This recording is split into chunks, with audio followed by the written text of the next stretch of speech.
Assalamualaikum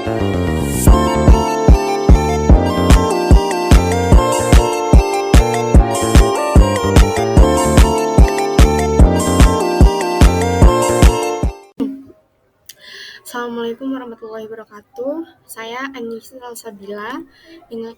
Di sini saya akan mempresentasikan atau membahas mengenai pembelajaran bahasa Arab MI sebagai pembelajar pemula.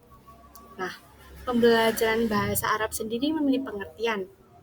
Sebelumnya, bahasa Arab atau Al-Lughah Al-Arabiyah adalah salah satu bahasa Semit Tengah yang termasuk dalam rumpun bahasa Semit dan berkerabat dengan bahasa Ibrani. Nah, bahasa Arab ini memiliki lebih banyak penutur daripada bahasa-bahasa lainnya dalam rumpun bahasa Semit. Pembelajaran sendiri dapat diartikan sebagai proses, cara, perbuatan menjadikan orang atau makhluk hidup belajar. Sedangkan bahasa Arab di madrasah ibtidaiyah berfungsi sebagai bahasa agama, ilmu pengetahuan, serta komunikasi.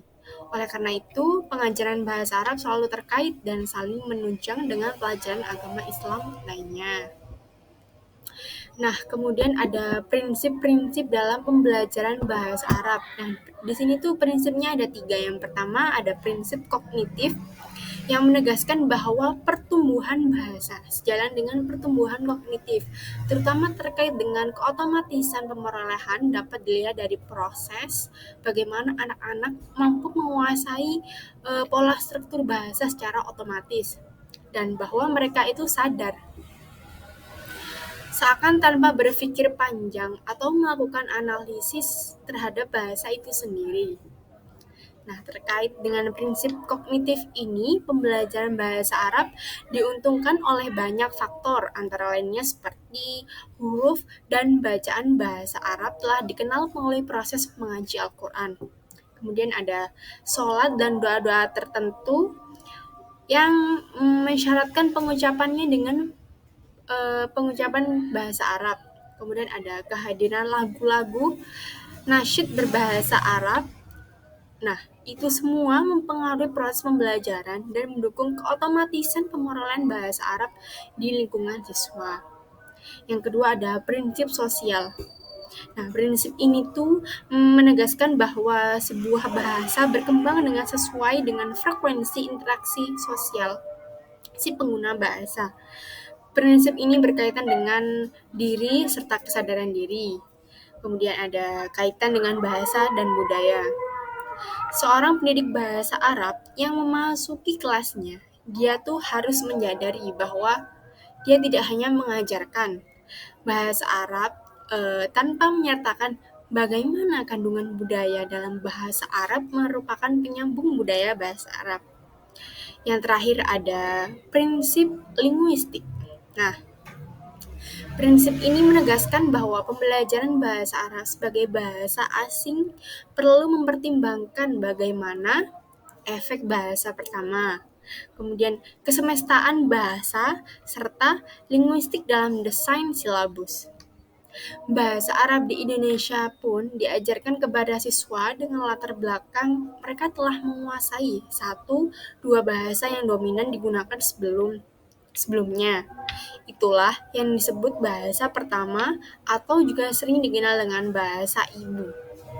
Secara linguistik, bahasa pertama ini berpengaruh dalam memperoleh atau pembelajaran bahasa Arab. Nah, selanjutnya ada pendekatan dalam pembelajaran bahasa Arab. Yang pertama ini ada pendekatan all-in-one system.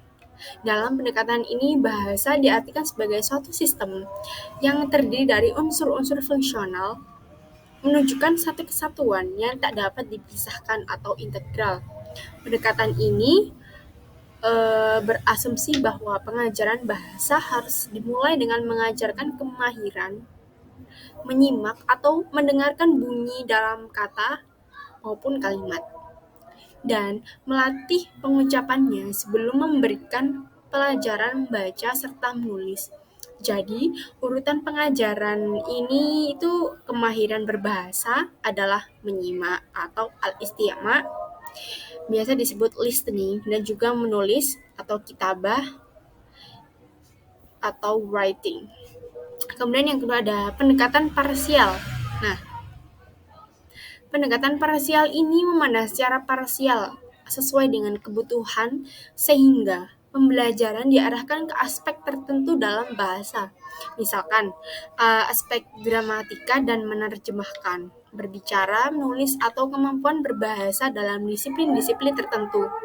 Pendekatan semacam ini dalam pembelajaran dimulai dengan rumusan-rumusan teoritis dan menggunakan metode klasik. Yang paling tua adalah Thorikov Al-Qawaid wal Al-Tarjamah atau Grammar and Translation.